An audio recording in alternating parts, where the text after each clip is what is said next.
Hey guys, it's QuickyBaby and welcome back to World of Tanks. This time I'm going to be giving you tips and tricks as to how you can complete one of the hardest missions in the game, that is Light Tank 15, for whatever tank you're going for. I just completed it for the Object 260, which requires you to do 8,000 combined damage and assistance damage while also surviving the battle if you want to complete it with honors. However, if you're going for the T-55A, the total will be 7,000, the T-28 Concept 5,000, and the Stug Fear requires 4,000. So let's think about the conditions for completing this mission. You could simply just do 8,000 damage, but I can tell you that is not going to be very likely, as the highest ever damage done by a light tank in the last 2 years on the QuickyBaby replays website is 7,764. And for example, Aaron Goldman, who did 7,709 damage in his T-49, actually only did 64 detecting damage. And so that means he wouldn't have actually completed the mission for the Object 260, which requires 8,000 total. And so realistically, to get to these astronomically high numbers, you're not only going to be able to damage your way to them, at least for the higher ones, for the T-55A and the Object 260. And it also makes sense that just spotting a target and enabling the other 14 players on your team to destroy them for you is generally a lot easier than slowly whittling away their health points yourself.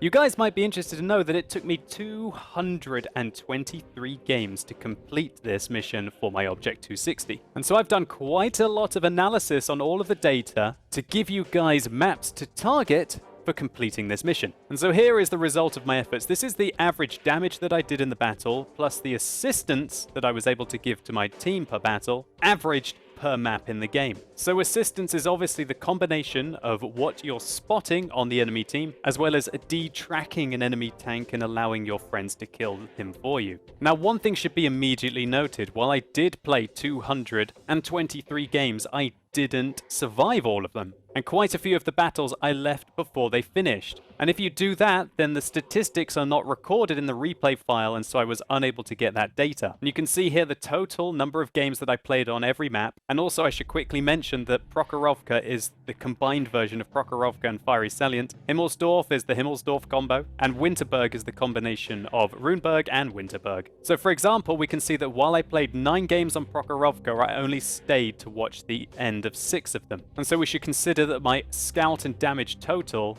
is likely to be a lot higher than the overall average, because in the 3 games that I left before the end, I probably made a very aggressive play and died very quickly. And with that caveat in mind, let's take a look to see what are the best maps for completing this mission. Well, unsurprisingly, Prokhorovka is nearly twice as good, at least with regards to average damage and assistance, than any of the other maps. It's unsurprising that we see maps like Serene Coast, Karelia, Fisherman's Bay, Malinovka, Lakeville, Siegfried Line and Cliff, and San River, as well as Abbey in all of this top half. Winterberg here is a small numbers problem, really. We can see that I only recorded 1 game on Winterberg, and I don't think that's very likely to be able to get the 8K required. If I change this graph to be purely based on damage, we can see that damage is pretty much randomly attributed to the highest scout and damage totals. Whereas if I base it on assistance damage, we can see that it's very much more correlated. If we order this graph purely based upon assistance damage, we can see the grade A maps for scouting, in my opinion, namely Prokhorovka, Malinovka, Sand River, Siegfried Line, and Lakeville. I feel like these are your top 5 opportunities for being able to complete the mission, with a very good chance on Malinovka and really the ultra high opportunity of completing it on Prokhorovka. If we take a look at all of the games that were on Prokhorovka, all 6 of the recorded games are in the top 16 out of nearly 150 replays, with the lowest total I got 5,819 and the highest over 10,000. Which was the golden ticket to the Object 260 for me. Let's take a look at that replay, and I'll show you how, in my opinion, you've got the highest possible opportunity of completing this mission in the game. So while you're loading into the battle, you can increase your chances of completing this mission by analyzing your team and the enemy team. I've got 2 very skilled artillery in my platoon. Big shout out to you, Overthrill, Crouching Grandpa, aka Big P, who helped me out massively with this mission. Thank you so much, guys. I really, really, really appreciate it. take a look what else you have strong on your team. So I've got a T110E3. That's a fantastic tank for spotting for. And also look to see what's dangerous on the enemy team. This 1390 is the only light tank. Great result for me. But it's quite likely the 1390 is going to try and contest the same area of the map that I do. So I'm going to be contesting the one line. I'm going to be making my way into the bush over there. There really is no other bush in the game now for spotting quite like this one. This is your highest chance to complete this mission in the game, this bush. Simple as, really. There used to be a lot more spotting locations. Swamp was much better for spotting before they changed it. Red Shy used to be amazing for light tanks. Now it's changed, and it seems to be going that way. Passive scouting is a lot more tricky now than it used to be. However, there are a few ways that you can increase your chances, even with the maps that have been nerfed. One thing that I recommend is calling for assistance. Now, how do you call for assistance effectively? Well, if we go into the control setups and we scroll down here, we can see that there's a message for requesting fire, which I have rebound to my T key. What that will enable me to do is that if I mouse over a target and I press my T key, it will say requesting fire at this target, which is very useful for, you know, giving people that little bit of a heads up as to what you think they might have shots at. Also, good communication with your platoon. If you're deciding to do this mission with a platoon, and really, if you want to give yourself the best chance of completing this mission and you've got a group of good friends who are maybe willing to help you, then signing up with high-tier artillery is another great way of doing it. Now, why is that? Well, obviously you want to play at tier 10. If you don't play at tier 10, then there's going to be less health on the enemy team. That's just the way it is. Lower tier tanks have got less health. And when you want to try and do 8,000 damage or assistance damage, then you want the enemies to have as much health as physically possible. Now, another thing that's interesting is it right to camp in this bush? For how long? How much longer am I willing to sit in here? We can see that a large number of heavy tanks on the enemy team have decided to go up onto the hill.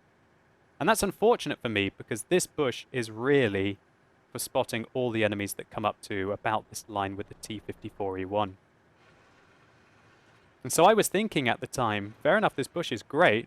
It's not going to get me my mission done if I sit in it. And so soon, I'm going to make my way to an alternative spotting location. There is a basin, or a crater if you want to call it, just down in here. And this is fantastic for medium tanks and light tanks to be able to hide themselves from their enemies while also maintaining good positions.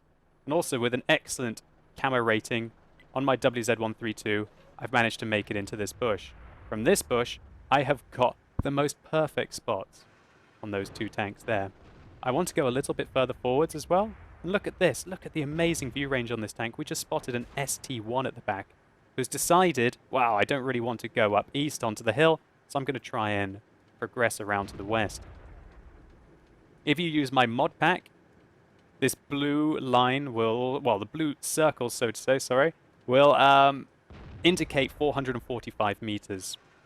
Now, that isn't the maximum view range in the game. You want to customize your light tank to get the maximum view range. For me, that's binoculars, camo net, and coated optics.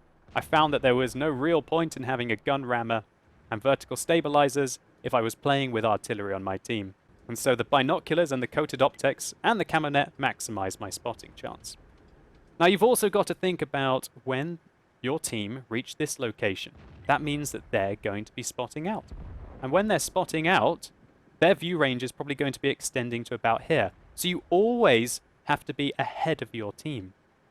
You have to be ahead of your team. If you're not, then they're spotting for their own targets. Your goal is to be spotting targets that they couldn't otherwise see to enable them to do the damage. And so, while I would love to just sit in that bush for a little while longer, it's not going to get me any assistance damage. So I want to progress forwards and hopefully call in some shots.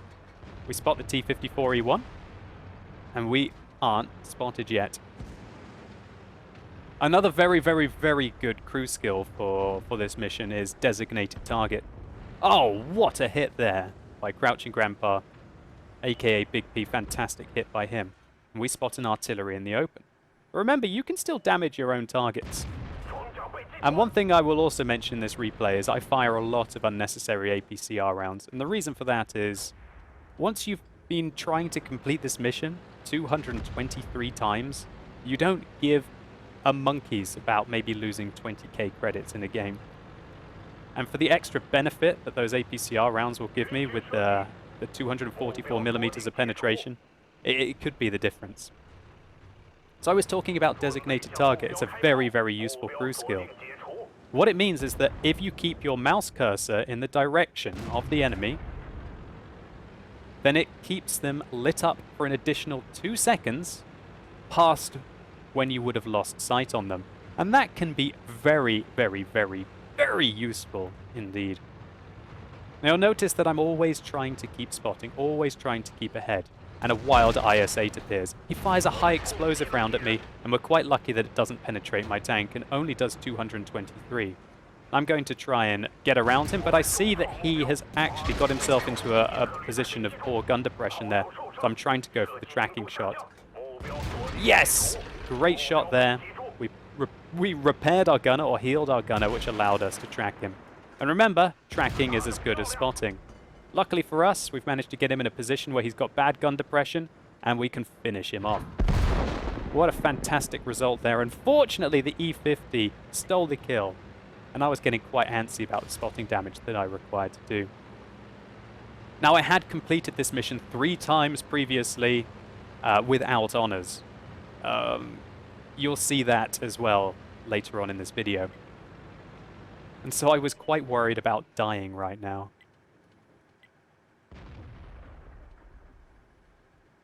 I don't want to shoot at this IS-3. If I shoot at him, I will get spotted.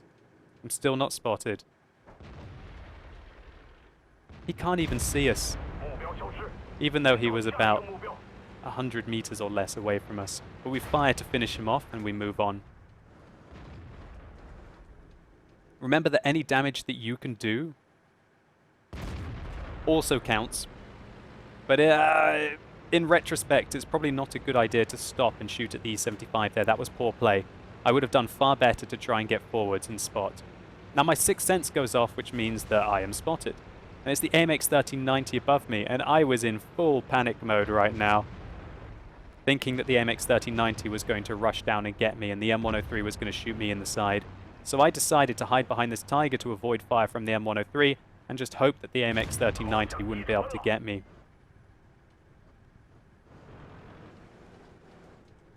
Now I can't see the M103 past this Tiger. I'm not sure if that was even my assistance damage. It probably was when I reversed. Can you believe the unluckiness there? Unable to penetrate the side of the M103. I wish I'd aimed just a little bit higher against that M103. But possibly I was getting the assistance damage against him. And unless this E-75 sets me on fire, I can still take a hit from him. But you know what, a fire or an ammo rack is not beyond the realms of being unlikely at this situation. And so there we go. A fairly innocent game on Prokhorovka where we pick up a kill and 1,300 damage. But let's just take a quick look at the post-game stats.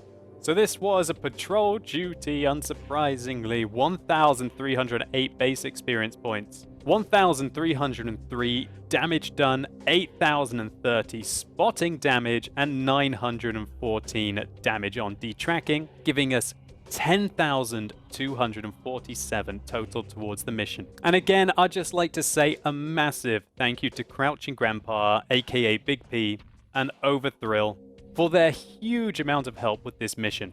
They are 2 amazing artillery players, and by playing with them I learned a hell of a lot about artillery positioning, especially relocating. One thing that they did more than any other artillery players is be constantly reading the map and anticipating when they're going to have to relocate to either get a better shot or to avoid an enemy tank that is likely to come into an obvious artillery position.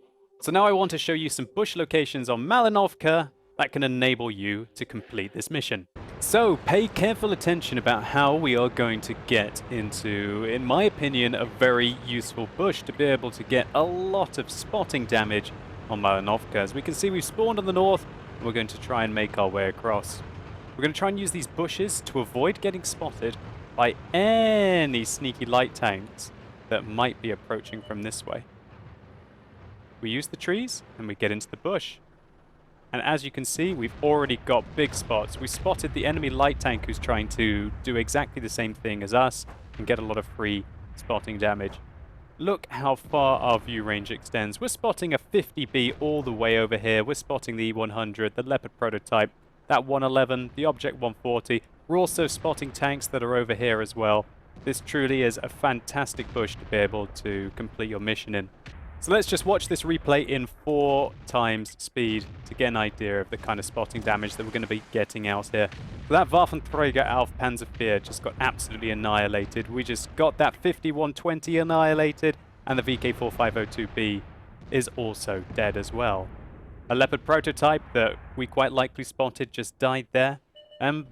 That's pretty close already. That must be pretty close to the amount of spotting damage that we require for this mission. And you can just sit in this bush for as long as you want. You might be able to pick out some sneaky spots towards that area. And then you'll find that people start to appear, like this Object 263. And he has just got absolutely dumped on. Once you feel that your bush location is no longer relevant and you might be needing just a few more damage or assistance points towards the end of the game, then you can advance and ask for assistance. We were trying to get some spots on the AMX 50B there, but we're unable to get him. Get some spots on the Object 140. Progress into position. Get the 261 taken out as well. Do a quick double loop to make it look like we were going away. And then progress up, and oh god, there's a 50B there, and we drove into a rock and we died. So we just completely messed up the mission, because remember, if you want to complete it with honors, you can't die. Nevertheless, let's take a look to see how much assistance damage we were able to get before we made an error, drove into a rock, and wasted a good opportunity. So unsurprisingly, we got a patrol duty and a scout medal for that round, and even though we only did 29 damage, we got 1,039 base experience points, getting 8,679 upon detecting. And our foolish and reckless plays meant that we didn't complete this mission with honors. But there certainly is a very fine line between getting 8k and not. And so it's all about risk reward. There's nothing worse than getting 7,999 out of 8,000, but when you can't die, you've got to make sure that you're not putting yourself in reckless situations, which could make all of that hard work that you did irrelevant. And so those are my top tips for completing Light Tank Mission 15. Really, if you want to do it for the T-55A or for the Object 260, you're going to have to play with some artillery and hope for Prokhorovka. But that's not to say that you don't have some chances on other maps. Malinovka, Lakeville, Erlenberg, Ensk, all maps that I either completed it or came very close to. If we include me completing the game without honors, in those 223 games, I completed it 1 every 50 games on average. And if we lower the conditions to the 7,000 that it requires for the T-55A, it's 1 in every 45 games. And if we lower the conditions required to the 5,000 for the T-28 HTC, I would have completed it 28 times, which gives us an average of 1 in 8 games. And if we do it for the Stückwehr, that's 38 completions in 223 games, which is once in every 6 games. So I haven't covered what is the best tier 8 light tank for completing this mission. And really, I think you can easily do this in any of them.